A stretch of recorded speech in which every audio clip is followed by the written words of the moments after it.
The neon sign above Larson's diner flickered against the darkened sky, its red glow struggling to cut through the damp evening air. The diner sat on the corner of a near-empty street, one of the last holdouts from a time when small businesses thrived. Now, it was just another struggling establishment, barely scraping by as the world moved on to bigger chains and faster service. Inside, the scent of burnt coffee and greasy fries lingered. The walls, once a cheerful shade of white, had yellowed with age. The vinyl booths had cracks covered hastily with duct tape, and the overhead fans did little to combat the heat rising from the griddle. The place was never empty. Truckers, graveyard shift workers, and a handful of regulars kept it alive, but it was far from thriving. At the center of it all was Emma Carter, weaving between tables with a well-practiced efficiency. She balanced plates of lukewarm food with one hand while refilling coffee cups with the other. Despite the long hours and the aching soles of her feet, she greeted each customer with a polite smile, even when they barely acknowledged her existence. Emma had been working at Larson's diner for almost 2 years. It wasn't her dream job, far from it, but it paid just enough to keep the lights on in her tiny apartment, at least most of the time. Rent was due in a few days, and as usual, she was coming up short. She tugged at her frayed apron string and glanced at the clock above the counter. It was only 10:45 p.m., but her shift wouldn't end until well past 2 in the morning. She exhaled slowly, bracing herself for the late-night crowd. Life hadn't been easy for Emma.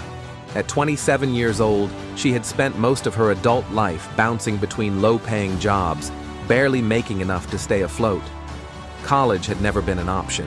Her mother had fallen sick when Emma was still in high school, and any dreams of further education had been replaced by long hours at minimum-wage jobs to cover hospital bills. Her mother was gone now, and with no close family to rely on, Emma was entirely on her own. It wasn't self-pity that weighed on her, but exhaustion, the kind that settled deep into her bones, the kind that made every shift feel longer than the last. She shook off the creeping fatigue and approached a booth near the window where a trucker, a regular named Hank, sat nursing his third cup of coffee. "Need a refill?" she asked. Hank grunted in response, sliding his cup toward her. He wasn't much of a talker, but he tipped well, which made him one of Emma's favorite customers. She filled his cup and moved on before Greg could catch her idling.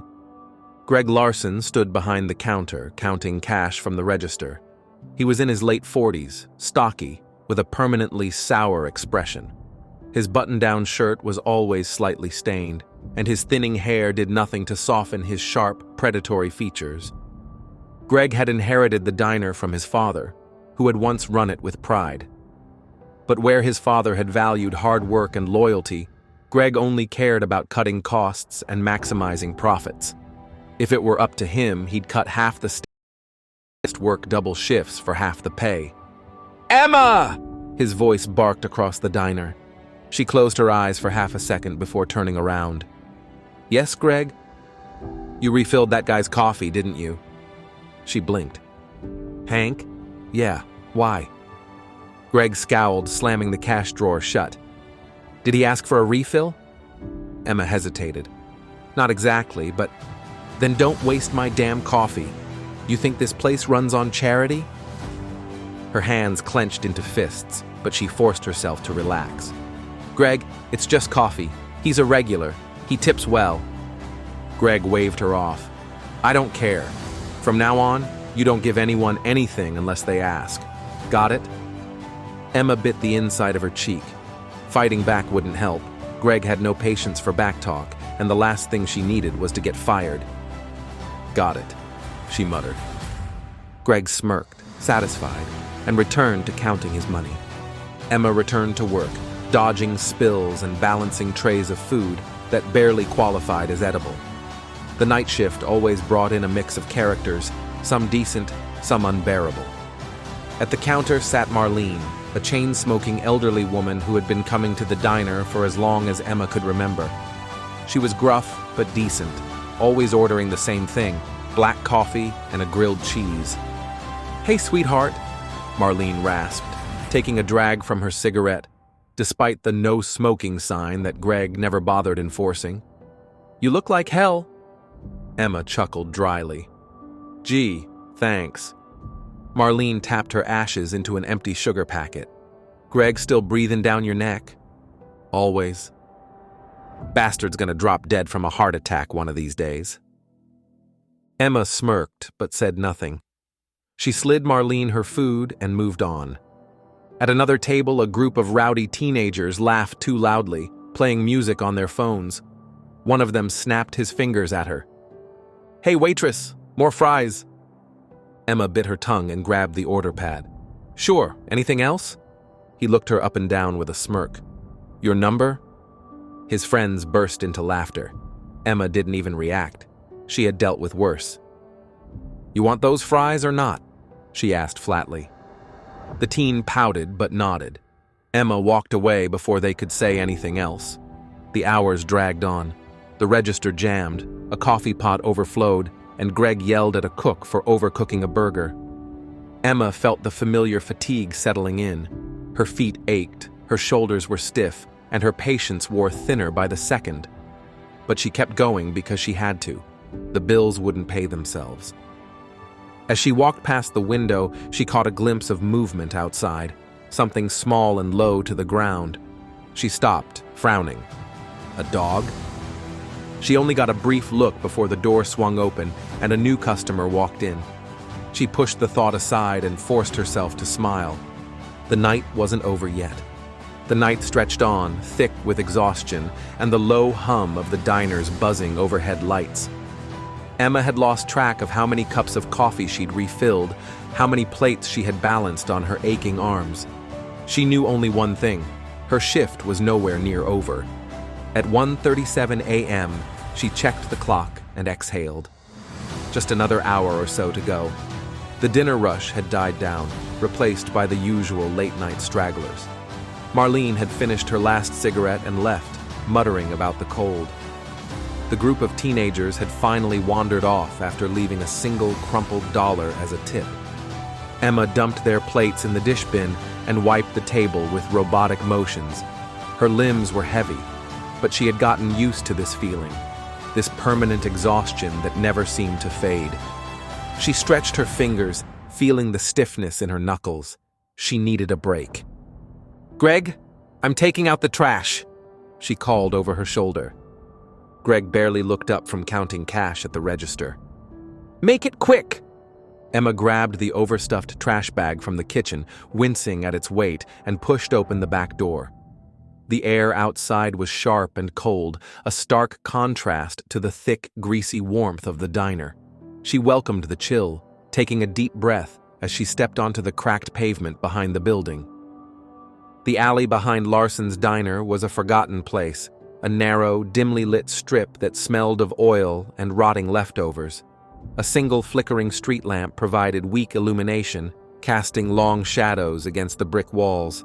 As Emma heaved the trash bag into the dumpster, she heard a rustling sound nearby. She froze. Her eyes darted toward the far end of the alley, where a pile of garbage bags had been left to rot. Something moved among them, small, low to the ground. She squinted through the dim light, and then she saw it. A dog, a skinny, shivering stray, its ribs jutting out against a thin, filthy coat. The dog's ears twitched, but it didn't run. It was too focused on the garbage it was sniffing through, desperately searching for food. Emma's heart clenched. It looked so hungry, so cold. She took a cautious step forward. The dog noticed her now, its head snapping up, eyes alert with fear. Emma stopped moving, careful not to startle it. "Hey, buddy," she murmured softly. "I won't hurt you." The dog didn't run, but it didn't come closer either. It just stood there, watching her, as if torn between fear and hope. Emma felt a lump form in her throat. When was the last time someone had been kind to it? She glanced back toward the diner. The back door was still open, the kitchen just beyond it. Greg would kill her if he knew, but Emma couldn't just walk away. Making up her mind, she turned and hurried back inside, her heart racing. The kitchen was quiet, the night cook distracted as he cleaned the grill. Greg was still at the register. Emma moved quickly, grabbing a small plate and scooping some leftover chicken scraps onto it. She kept it light. Not enough for Greg to notice anything missing, but enough to make a difference for the stray outside. She wrapped the food in a napkin and slipped back out into the alley. The dog hadn't left. It was still there, standing stiffly in the shadows, its eyes locked onto her hands. Emma knelt down, carefully unwrapping the napkin. The scent of food filled the cold air. The dog's nose twitched. She placed the food on the ground and took a slow step back, giving the animal space. "Go ahead," she whispered. "It's for you." The dog hesitated for only a moment before stepping forward, its head lowering cautiously. It sniffed the food, then, after another glance at Emma, began to eat. Emma watched in silence, her chest tightening at the sight. The poor thing devoured the scraps in seconds, licking the napkin desperately, as if trying to find more. Her fingers twitched with the urge to reach out and pet it, but she resisted. Instead, she just sat there, letting the dog eat in peace. For a long moment, it was just the two of them, Emma and this lonely, starving creature, sharing a quiet understanding in the dimly lit alley. When the food was gone, the dog lifted its head, locking eyes with her again. Something passed between them. Emma didn't know what to call it, but it was real. A connection, a fragile thread of trust. The dog took a small step closer. Emma held her breath, not wanting to scare it away. "Hey," she murmured again. "You still hungry?" The dog's tail twitched, not wagging, not yet, but not tucked between its legs either, a sign that maybe, just maybe, it wanted to trust her. Emma reached into her apron pocket, pulling out the last half of a dinner roll she had planned to eat on her break. She broke off a small piece and placed it on the ground. The dog eyed it warily before stepping forward and taking it gently between its teeth. Emma felt her heart swell. She was so focused on the dog that she didn't notice the figure standing in the shadows behind the dumpster. Someone had been watching her the entire time. A pair of eyes followed her movements, their owner standing completely still as Emma fed the stray, whispered to it, and offered it warmth in a world that had only shown it cruelty. Then, silently, the figure turned and disappeared back into the night. Emma had no idea what she had just set in motion. The dog licked the last crumbs from the ground, its thin body still tense, but Emma saw something shift in its expression. Not trust, not yet, but something close to hope. She smiled softly, brushing the crumbs off her hands. "That's all I've got for now," she murmured. A gust of wind swept through the alley, carrying the scent of rain. The clouds above had thickened, the street lamp's weak glow flickering as the first few cold droplets splattered onto the pavement. Emma sighed, knowing she had to get back inside before Greg started asking questions. She hesitated, glancing at the stray one last time. "You stay safe, okay?" she whispered. The dog's ears flicked, but it remained silent, watching her with wary eyes as she turned and stepped back toward the diner's rear entrance. She pulled open the heavy metal door, stepping inside and shaking off the chill. The warmth of the kitchen hit her immediately, along with the familiar scent of grease and burnt coffee. The contrast between this cramped, artificial world and the cold, open night outside felt sharper than usual. Emma barely had time to close the door before she heard his voice. "Emma!" She flinched, her stomach dropping like a stone. Greg's voice was unmistakable, low, sharp, full of accusation. He was standing near the order window, his thick arms crossed over his chest, his expression thunderous. For a second, she wondered if he actually knew. Maybe she could play it off, act like she had just been taking out the trash. Then she saw what he was holding. The plate. Her stomach twisted into a knot. "You want to tell me," Greg said, voice low and dangerous, "why the hell this plate was left outside?" Emma's throat went dry. She hadn't even thought about the plate. In her rush to feed the dog, to make sure it had something warm in its belly, she had left the evidence sitting right there in the alley. Greg took a step closer. The entire kitchen had gone silent. The cook stopped scrubbing the grill. The dishwasher froze mid-motion.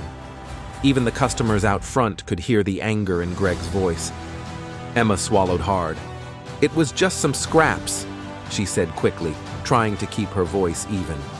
"It wasn't even enough to—" Greg slammed the plate onto the counter, making her jump. "Scraps?" he repeated, his voice rising. "You took food from my kitchen and gave it to some stray? Like this is a damn charity?" Emma's hands clenched at her sides. "It was just a little food, Greg. It was going to be thrown away anyway." Greg's face turned red. "That's not your decision to make," he snapped. "That's my food, my business, my rules." Emma opened her mouth to argue, but he wasn't done. "You know how tight things are, and you still pull this?" He scoffed, shaking his head. "You've always been soft, Emma. But this is stupidity. Wasting resources on a filthy mutt that's just going to die in the street anyway?" Emma felt something snap inside her. She knew Greg was cruel. She knew he cared more about pennies in the register than the people who worked for him. But this? Her jaw tightened, her fingers curling into fists. "It was starving, Greg," she said, her voice steady despite the heat in her veins. "What was I supposed to do? Watch it die?" "Yes," Greg said coldly, "because that's not my problem." Emma stared at him, her stomach twisting in disgust. Greg exhaled sharply and pointed toward the front of the diner. "Get out." Emma blinked. "What?" "You're fired," Greg said, his tone flat and final. "Pack your stuff and get the hell out of my diner." Silence fell over the kitchen. Emma felt the world tilt. Fired, just like that. Over a few scraps of food, her heart pounded. "Greg, please don't do this." "I don't give second chances," he snapped. "You want to waste food? Go work at a shelter, but not here, not on my dime." Emma's vision blurred, heat creeping up her throat. She turned, scanning the kitchen, the cook, the dishwasher, the other server on shift. None of them met her eyes. They just stood there, stiff and silent, pretending they weren't witnessing this. The few customers in the diner had gone quiet too. Some of them watched, some just hunched over their food, pretending they didn't hear anything.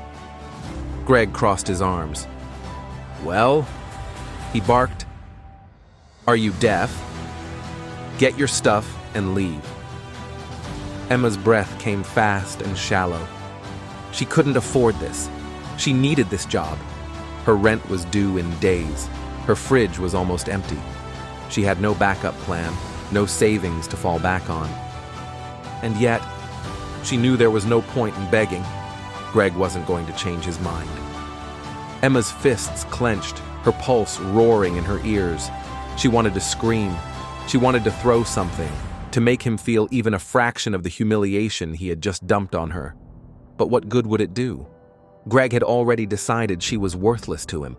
Without another word, Emma untied her apron and threw it onto the counter. The cheap fabric crumpled between the cash register and the plate he had slammed down.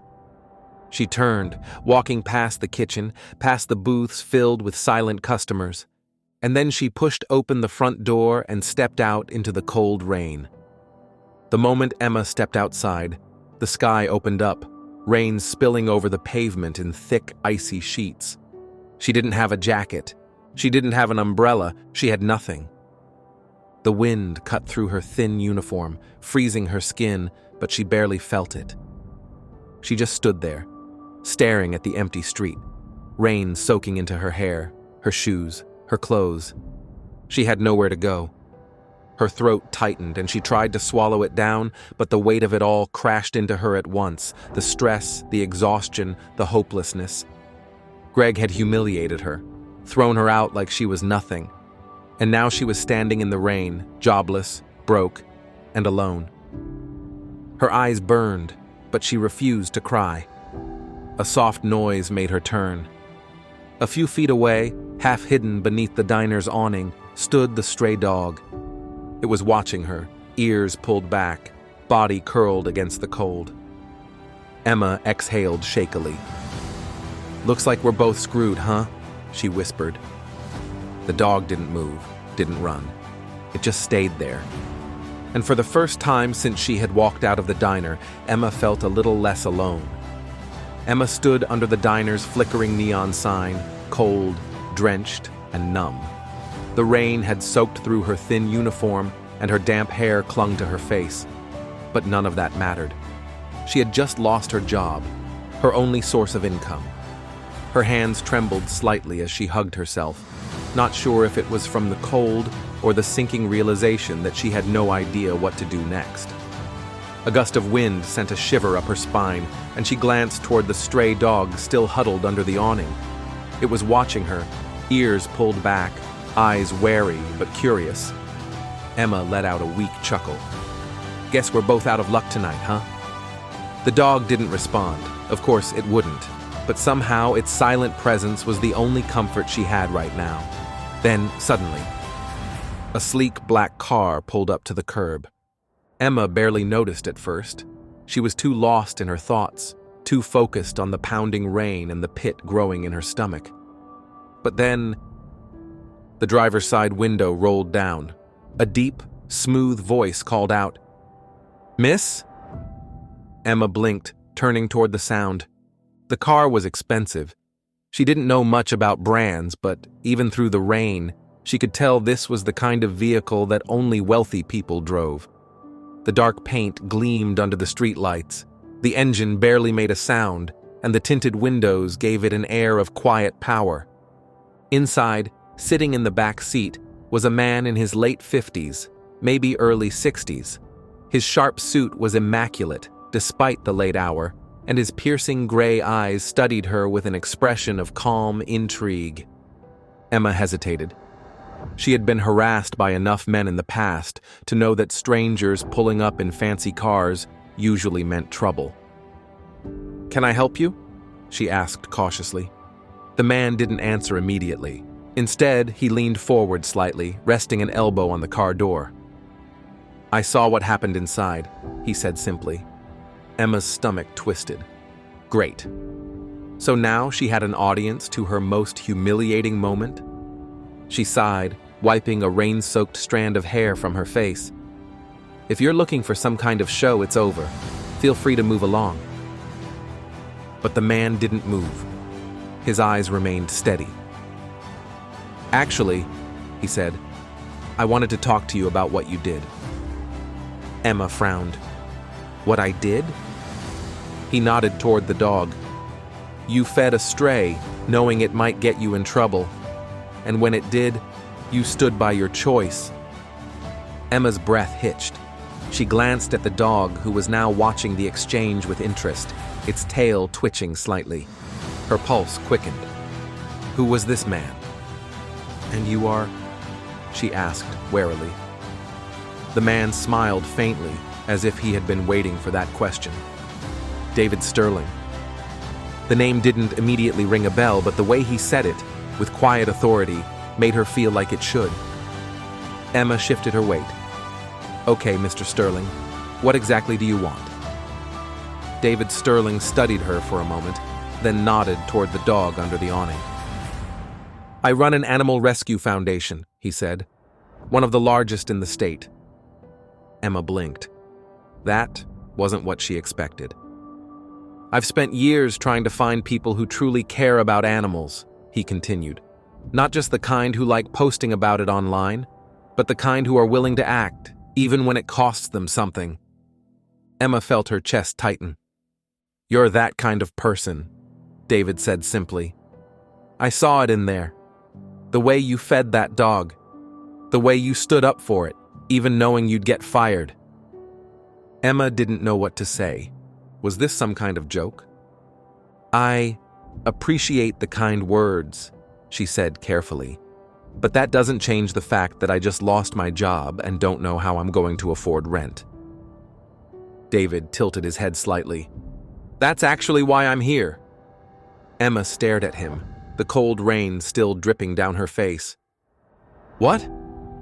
"I came to offer you a job," he said simply. Emma froze. For a second, she thought she had misheard him. A job? She repeated. David nodded. I run multiple shelters, rehabilitation centers, and adoption programs. We're always looking for people who genuinely care about animals. Most of the people I hire apply because it looks good on a resume. His gray eyes locked onto hers. But you? You did the right thing when no one was watching. That's the kind of person I want on my team. Emma's brain short-circuited. This had to be a joke. It had to be some weird, elaborate prank. She let out a breathless laugh. Okay, so let me get this straight. You saw me get fired for feeding a stray dog, and your solution is to offer me a job? David Sterling didn't blink. Yes. Emma shook her head, still trying to wrap her mind around it. You don't even know me.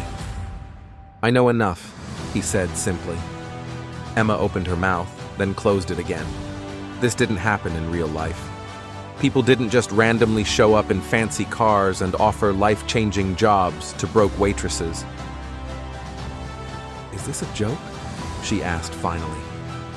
David's expression remained calm. I assure you, it's very real. Emma hesitated. Her pulse was pounding in her ears. What's the catch? She asked, crossing her arms. David smiled slightly, as if he appreciated her suspicion. No catch, he said. You'd start as an assistant at one of my shelters, helping with rescues, coordinating adoptions, making sure everything runs smoothly. It's hard work, not glamorous, but it matters. Emma felt something stir in her chest. Helping animals, actually making a difference instead of just scraping by in a dead-end job where she was treated like dirt. It sounded too good to be true, and yet... What do you say? David asked. Emma stared at him, the rain still pouring around them. She looked at the stray dog under the awning, the only soul who had stayed with her after everything had gone wrong tonight. She thought about Greg's sneer, the humiliation, the feeling of being discarded like she was worthless. And then she thought about this completely insane, once-in-a-lifetime opportunity that had just fallen into her lap. She took a slow breath. When do I start? David Sterling's smile widened just slightly. Right now. For a long moment, Emma didn't move. The rain pattered against the pavement, soaking through her already drenched uniform. She could feel the cold deep in her bones, but right now, that was the least of her concerns. She stared at David Sterling, the mysterious millionaire in the sleek black car, still trying to process what had just happened. A job. A real job. One that didn't involve getting yelled at by Greg Larson or scraping together tips just to barely afford rent. It sounded too good to be true.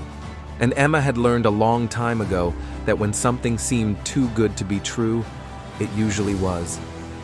Her fingers twitched as she folded her arms, her instinct to be wary of strangers and empty promises kicking in. I don't get it, she said, her voice hoarse. You don't know me. I could be a terrible worker. I could hate animals. David smirked slightly, his gray eyes sharp with amusement. Do you? Emma's jaw tightened. Of course not. Then there's no problem, he said smoothly. She exhaled sharply, running a wet hand through her tangled hair. Why me? There are plenty of people out there looking for work. David nodded, as if he expected the question. True, but most people don't get fired because they have too much compassion. Emma swallowed hard. He leaned forward slightly, resting his elbow on the car door. Look, I get it. People like Greg, they don't care about kindness. They only care about what they can take from you. His voice softened slightly. But I do care, and I need people like you. People who don't hesitate to do the right thing, even when it costs them something. Emma felt something shift inside her. For so long, she had been used to being overlooked, undervalued, and taken for granted. Now, here was a man.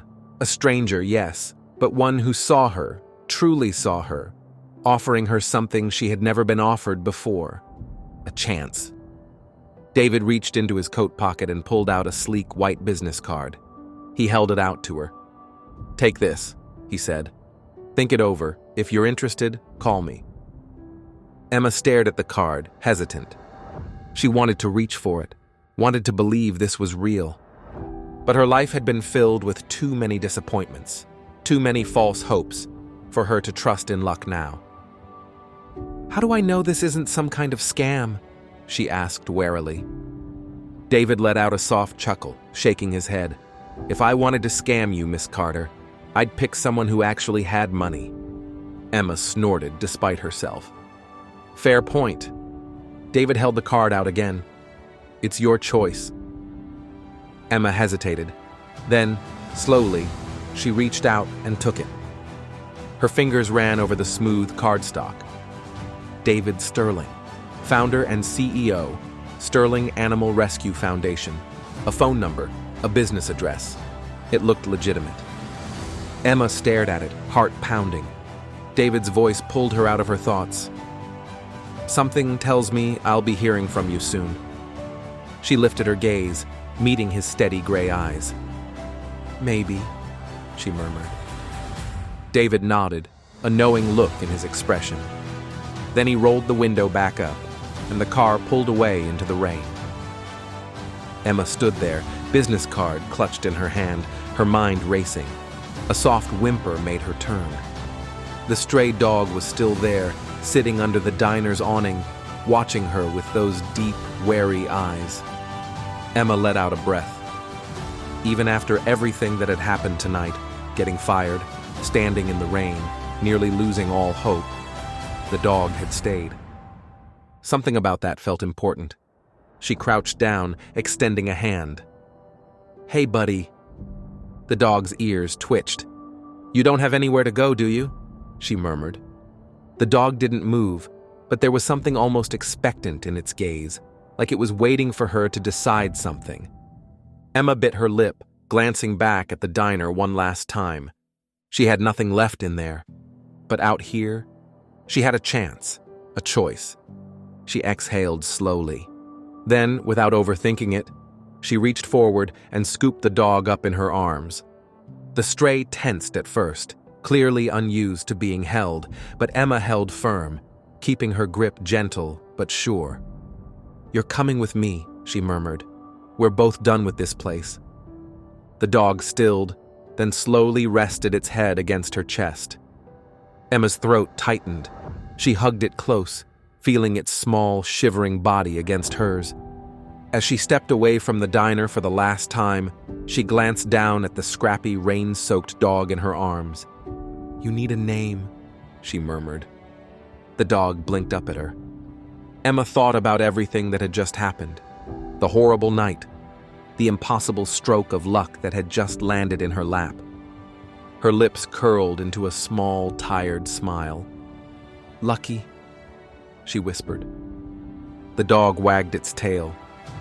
Emma laughed softly, warmth blooming in her chest. Maybe, for the first time in a long time, she wasn't unlucky after all. Emma barely slept that night. She had spent hours sitting on her worn-out couch, Lucky curled up beside her, his small, fragile body pressed against her for warmth.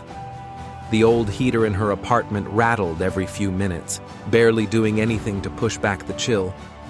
She had stared at David Sterling's business card for what felt like forever, running her thumb over the embossed letters. This was real. This was happening. And for the first time in a long time, Emma felt something she hadn't in years: hope. By morning, she had made her decision. Emma wasn't the type to believe in fate, but something about last night felt too important to ignore. She dialed the number. It rang twice before she heard a familiar voice. David Sterling. Emma swallowed hard, gripping the phone. "It's Emma Carter." A pause, then amusement in his voice. "I told you I'd be hearing from you soon." She let out a soft laugh, shaking her head. "Guess you were right." "Are you free this morning?" She glanced at Lucky, still curled up in a makeshift bed made from her old sweater. "Yeah, I can come in." "Good," David said. "I'll have someone meet you at the front." An hour later, Emma stood in front of Sterling Animal Rescue Foundation, gripping Lucky's leash tightly. The building was massive, modern, sleek, and far more polished than anything she had ever seen up close. The name was proudly displayed in silver letters across the entrance, and large glass windows revealed a bright, open space filled with activity. Volunteers moved in and out, carrying food, crates, and supplies. Inside, she could already see several dogs in clean, spacious kennels, some wagging their tails excitedly, others watching with cautious eyes, just like Lucky had the night before. Emma's breath caught. This wasn't just a shelter. It was a place of healing. She felt something stir in her chest. For years, she had worked dead-end jobs, ones that made her feel small, invisible, replaceable. But this mattered. Before she could talk herself out of it, she stepped forward. Inside, she was greeted by a woman in her mid-40s, her dark brown hair pulled into a practical bun. She wore a simple blue polo with the Sterling Animal Rescue Foundation logo embroidered on the chest. "You must be Emma," the woman said warmly. Emma nodded, still feeling slightly out of place. "That's me." The woman smiled. "I'm Karen Mitchell, the operations manager. David told me you'd be stopping by." Emma nodded and glanced down at Lucky, who stuck close to her leg, his tail twitching uncertainly. Karen crouched down and extended her hand, palm up. "And who's this little guy?" Emma hesitated for a second before saying, "Lucky." Karen's smile widened. "Lucky, huh? That's a good name." Lucky sniffed her hand tentatively, then, to Emma's surprise, gave it a small lick. Karen chuckled. "Looks like he's got good instincts." She straightened, turning back to Emma. "David's expecting you. Ready to see what we do here?" Emma nodded, her nerves settling slightly. "Yeah, I am." Karen led her through the facility, explaining everything as they walked. The rescue center was bigger than Emma had imagined. There was a medical wing for injured and sick animals, where veterinarians worked tirelessly to nurse them back to health. There was a rehabilitation area, where dogs who had suffered abuse or neglect were slowly taught to trust again. There were training rooms, where volunteers worked with dogs to prepare them for adoption. And then there were the open play areas, where happy, tail-wagging dogs ran freely, barking and tumbling over one another. Emma felt her throat tighten as she took it all in. These weren't just animals waiting for homes. They were being given a second chance. And for the first time in a long time, Emma felt like maybe, just maybe, she was being given one too. At the end of the tour, Karen led her to David's office. He was sitting behind a large desk, going over some paperwork. But when Emma stepped inside, he looked up immediately. "Well?" he asked. "What do you think?" Emma let out a breath. "I think this place is incredible." David nodded as if he had expected that answer. Then he gestured toward the chair across from him. "Have a seat." Emma hesitated, then sat down, still gripping Lucky's leash tightly. David folded his hands together. "I'll get straight to the point, Emma. I meant what I said last night. I want you on my team." Emma's fingers tightened around the leash. "Doing what exactly?" David leaned back. "A little bit of everything at first. Helping with rescues, coordinating adoptions, working with the community outreach programs." Emma's stomach fluttered with uncertainty. "That sounds like a lot." "It is," David admitted. "But you're the kind of person who doesn't back down from challenges." Emma let out a breath, her mind spinning. This was everything she had wanted, a job that actually meant something. And yet, fear still clung to her. For years, she had been stuck in survival mode, moving from job to job, barely keeping her head above water. Was she really ready for something this big? As if sensing her hesitation, Lucky pressed against her leg, his small body warm and solid. Emma looked down at him. She had taken a chance on him last night. Maybe it was time she took a chance on herself too. She exhaled, looking back at David. "Okay," she said. "I'm in." David smiled. "Welcome to the team." For the first time in a long time, Emma felt like she belonged somewhere. And for the first time, she wasn't just surviving. She was starting over. The night Emma was fired had seemed insignificant to Greg Larson. He had barely given it a second thought. To him, Emma was replaceable, just another waitress who let her emotions interfere with business. If she wanted to waste food on a filthy stray, she wasn't worth keeping around. So he had tossed her out without a shred of guilt, convinced he had done the right thing. What he didn't know, what he never expected, was that someone had been recording the entire incident. It started as a small post on social media. One of the late-night customers, a young woman sitting near the counter, had pulled out her phone and captured everything. Emma feeding the stray dog. Greg berating her in front of the entire diner. The way he coldly fired her, ignoring her humiliation. Emma stepping out into the rain, soaked, shivering, and defeated. The video had been posted with a simple caption: "Waitress feeds starving dog, boss fires her on the spot. Is this what we've come to?" It didn't take long for the internet to explode. The post spread like wildfire, first through local circles, then onto bigger platforms. People were furious.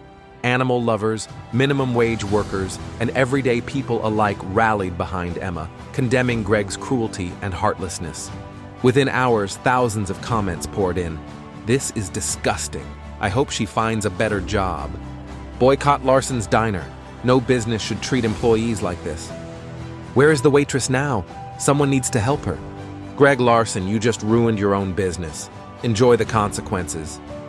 By the next morning, local news stations had picked up the story.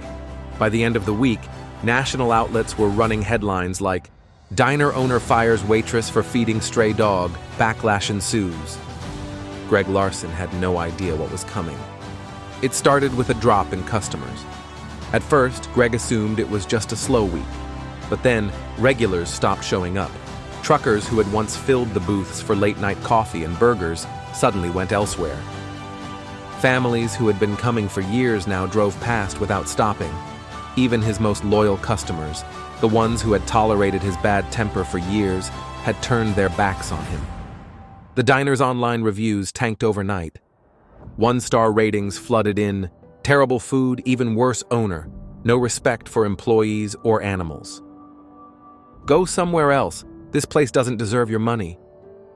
I used to eat here, but after what happened to Emma, never again. Greg's phone wouldn't stop ringing, but it wasn't customers. It was reporters asking for comments. It was angry voicemails, people cursing him out for firing Emma over something so small. It was his own suppliers, hesitant to keep working with a business that had become so toxic. And yet, Greg still refused to believe he was in trouble. "This will blow over," he muttered to himself. "People forget things fast." But he was wrong. As the weeks dragged on, things only got worse. Sales had plummeted by nearly 80%. The few customers who still walked in were met with protesters standing outside, holding signs that read, "Justice for Emma. This business supports cruelty. Boycott Larson's diner." Greg tried everything to fix the situation.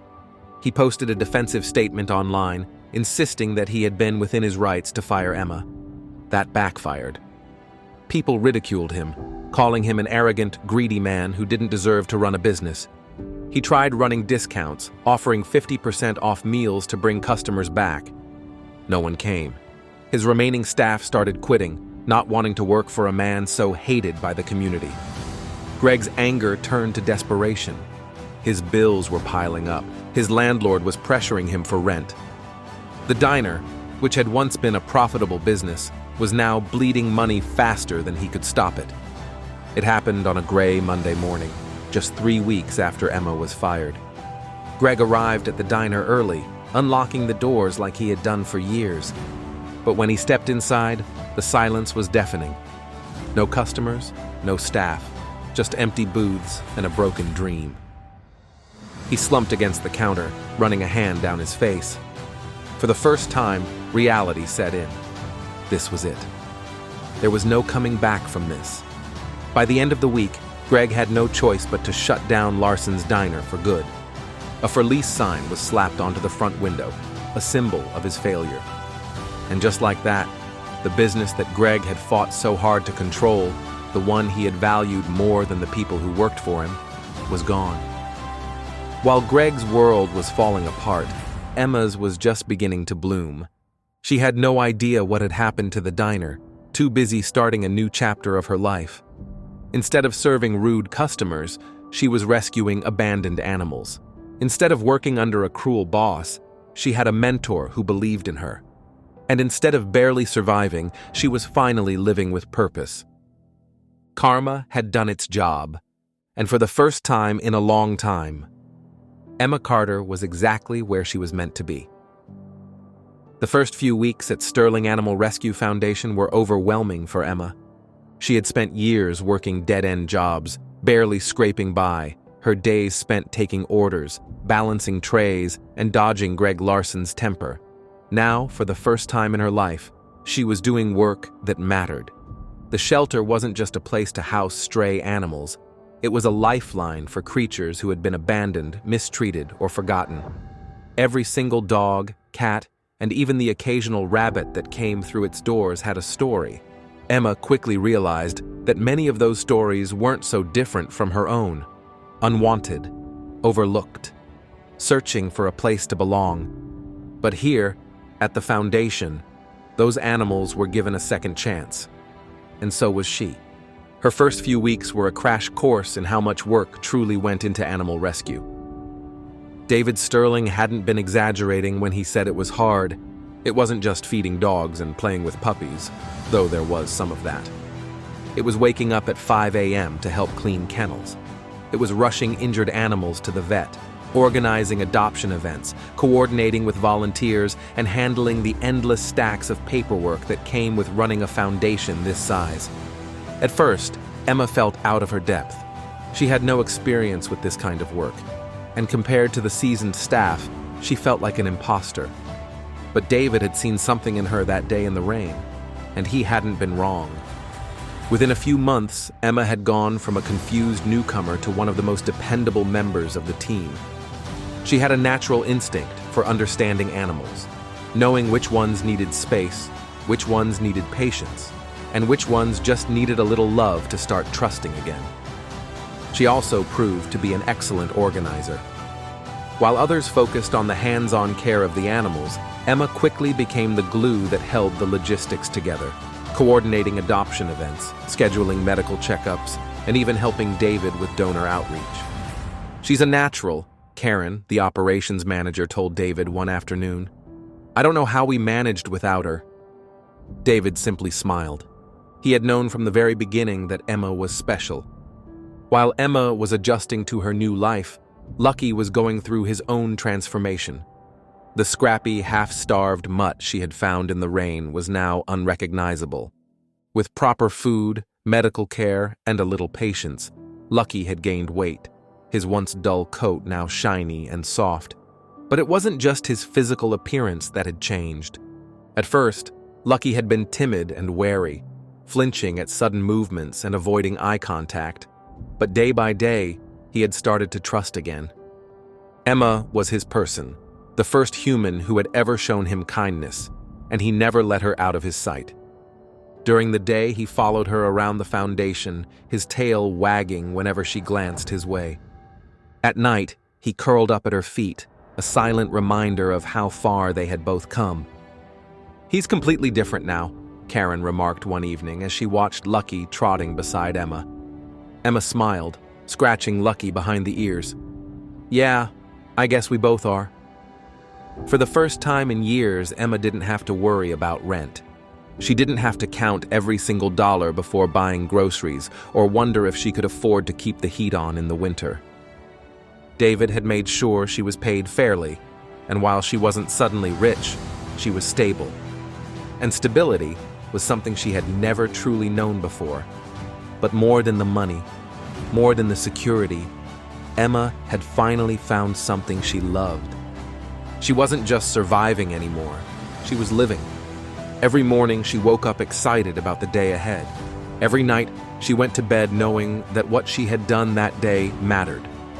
She had spent years believing she was meant for nothing more than struggling to get by. But now, she was making a difference. She had a purpose, and for the first time, she felt like she belonged somewhere.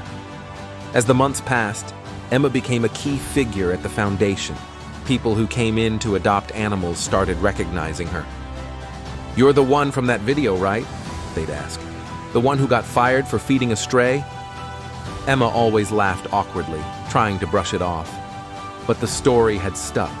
Her viral moment had never faded away completely. If anything, it had made people more willing to support the foundation. Donations increased, volunteers signed up, and more animals were placed into loving homes. And every time someone walked out of the shelter with a new pet in their arms, Emma felt that same warm glow in her chest. This was exactly where she was meant to be. One evening, as Emma was finishing up some paperwork, David walked into her office. She looked up in surprise. "Hey, what's up?" David leaned against the doorframe, arms crossed. "I wanted to check in on you." Emma smiled. "I'm good. Busy, but good."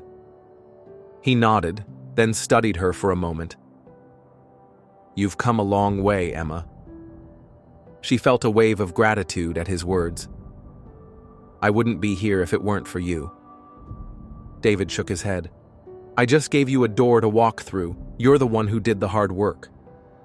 Emma swallowed the lump in her throat. "Thank you," she said softly.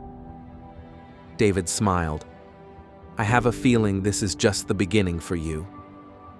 Emma didn't know what the future held, but for the first time, she was excited to find out.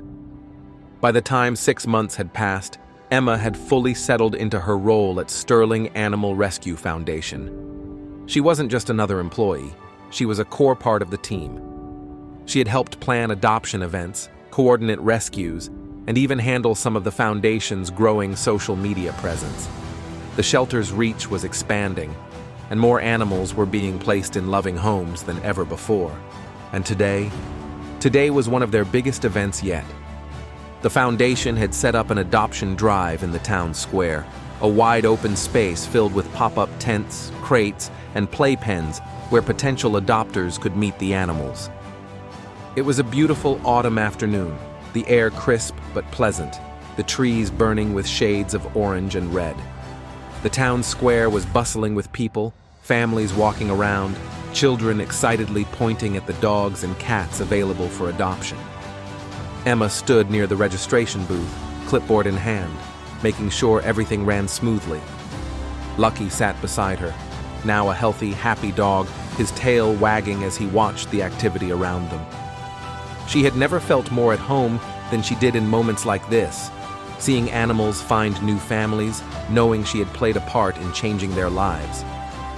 But as she scanned the crowd, her stomach suddenly dropped, because standing near the edge of the event, half hidden behind a group of people, was a man she never expected to see again.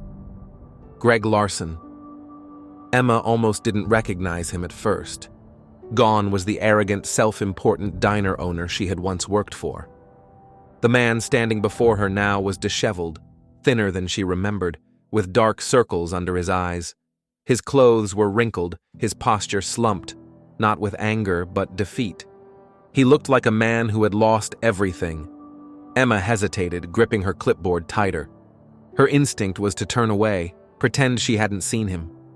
After everything he had done to her, after the humiliation, the cruelty, why should she even give him the time of day? But then, Greg met her eyes. And instead of the sneer she had grown used to, instead of the arrogant smirk, she saw something she had never seen before: regret. Slowly, Greg walked toward her, hands in his pockets. Emma braced herself, unsure of what to expect. When he finally stopped in front of her, he didn't speak right away. He seemed to be choosing his words carefully, something that was very unlike him. Finally, he sighed, looking down at his worn-out shoes. "Hey, Emma." Emma arched a brow. "Didn't expect to see you here?" Greg let out a short, bitter laugh. Yeah, me neither. There was a long pause. Greg shuffled awkwardly, then looked around at the event, the happy families, the volunteers, the dogs running around in playpens. "This is what you do now?" he asked. Emma nodded. "Yeah." Greg exhaled, shaking his head. "Guess things worked out for you." Emma didn't answer right away. She didn't need to. They both knew the truth. She had thrived after leaving the diner. And Greg? Greg had lost everything. Greg rubbed the back of his neck, hesitating. Then, in a voice that barely sounded like his own, he admitted, "The diner's gone." Emma knew that already. She had heard about it weeks ago, how the backlash had destroyed Greg's business, how he had been forced to close his doors forever. But hearing him say it out loud, seeing the way his shoulders sagged under the weight of his failure, that was something else. Greg let out a breath. "I fought it for as long as I could, but people never came back. The boycott killed us. Even if I wanted to reopen, I wouldn't have the money to do it." Emma remained silent, waiting. Greg looked at her again, his jaw tightening. "I know I wasn't a good boss. Hell, I wasn't even a decent human being most of the time." Emma didn't argue. Greg exhaled sharply. "But losing everything? That was a wake-up call." He looked around again, his gaze landing on the animals, the volunteers, the life Emma had built for herself. "I need a job, Emma." Emma stared at him, emotions warring inside her.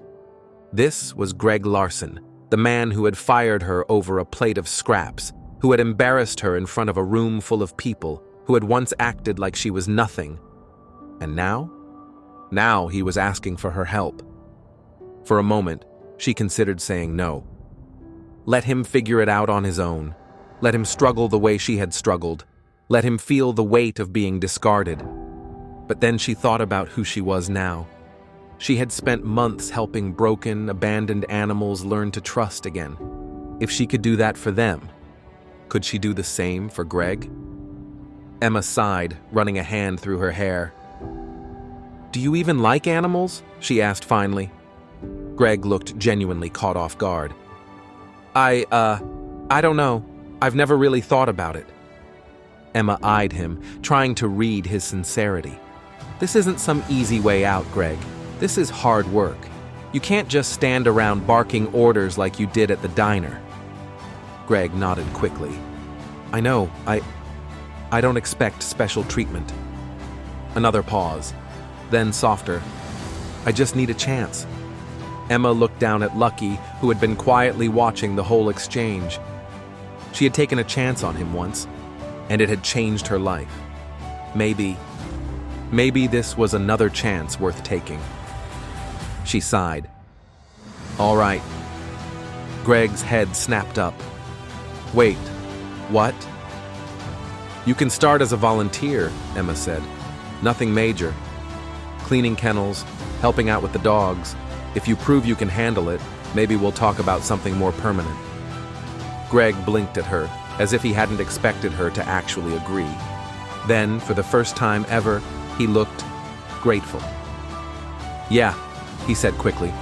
"Yeah, I'll take it." Emma nodded. "Good." She pulled a volunteer form from her clipboard and handed it to him. As Greg took it, he met her gaze again, his voice quieter than before. "Thanks, Emma." Emma simply shrugged. "See you Monday."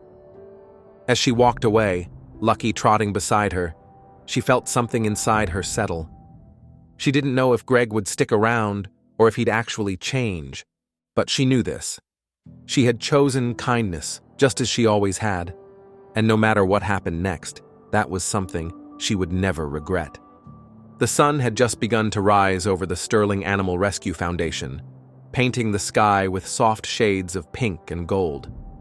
The air was crisp, carrying the faint scent of damp earth and the distant hum of morning traffic.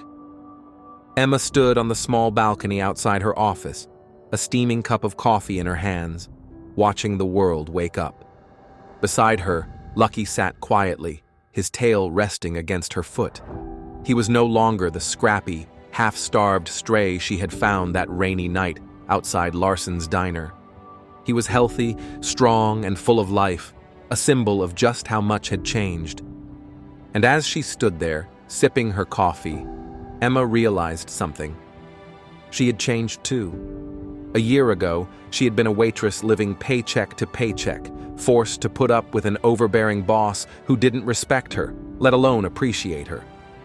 She had spent her nights exhausted, unfulfilled, and barely scraping by, convinced that this was all life had to offer. And now she was the assistant director of one of the most respected animal rescue organizations in the state. She wasn't just surviving, she was thriving. She had a purpose, she had a family, and she had built a life that she never would have imagined for herself. All because of one small act of kindness. All because she had chosen to feed a stray dog instead of looking away. Emma smiled, glancing down at Lucky. Crazy how things turn out, huh? Lucky's ears twitched, and he let out a soft woof, as if agreeing with her. As she finished her coffee, she heard the sound of footsteps approaching. Turning her head, she saw someone walking across the rescue center's open yard, Greg Larson. A year ago, seeing him here would have felt unimaginable. But now? Greg had proven himself. After months of volunteering, scrubbing kennels, feeding animals, learning patience in a way he never had before, he had slowly worked his way into a permanent position at the shelter. He had started as the guy no one trusted, the man who had once fired Emma without a second thought. But he had changed, humbled by his fall from grace, forced to rebuild himself from the ground up. Greg had learned something he had never understood before: compassion. And now? Now he was one of the most reliable workers at the foundation, proving every day that he was more than his past mistakes. As he walked toward Emma, he wiped his hands on a rag, having just finished tending to the dogs in the outdoor play area. He still wasn't the warmest person, and Emma doubted he ever would be. But there was something softer in his eyes now, something real. "You're up early," he remarked. Emma smirked. "You too." Greg shrugged. "The dogs don't take days off." Emma chuckled. "No, they don't." There was a brief silence, comfortable, not tense like before. Then Greg exhaled, crossing his arms. "I never got a chance to tell you, but I appreciate what you did for me." Emma turned to look at him fully. Greg shifted, clearly uncomfortable with the vulnerability, but he forced himself to say it anyway. "You could have left me out there," he admitted. "Could have let me fall on my face. Hell, I deserved it." Emma didn't argue. Greg let out a breath. "But you didn't." He met her eyes, something genuine in his expression. "I won't forget that." Emma nodded, a small smile touching her lips. "Good."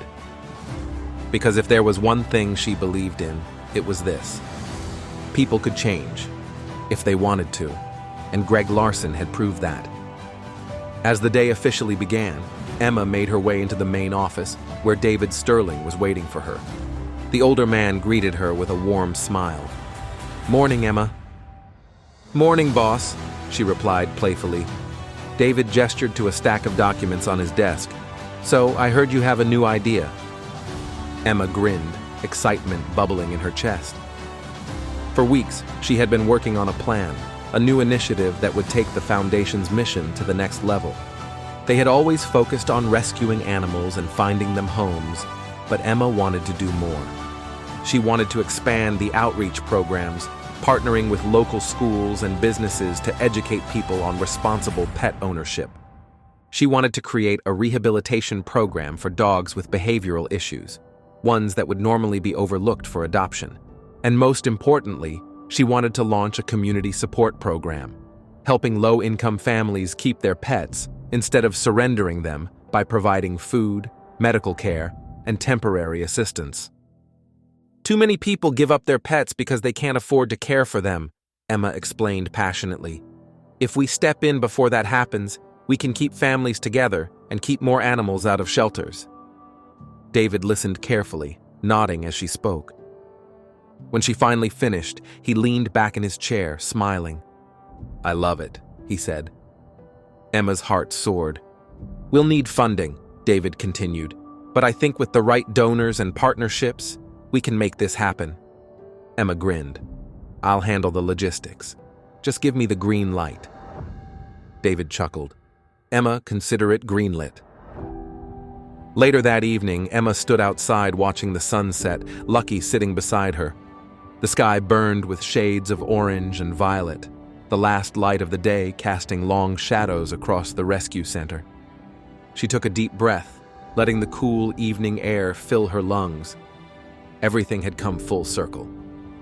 She had started this journey as a struggling waitress, fired over something as simple as an act of kindness. She had been humiliated, cast out, left standing in the rain with nothing but a stray dog at her side.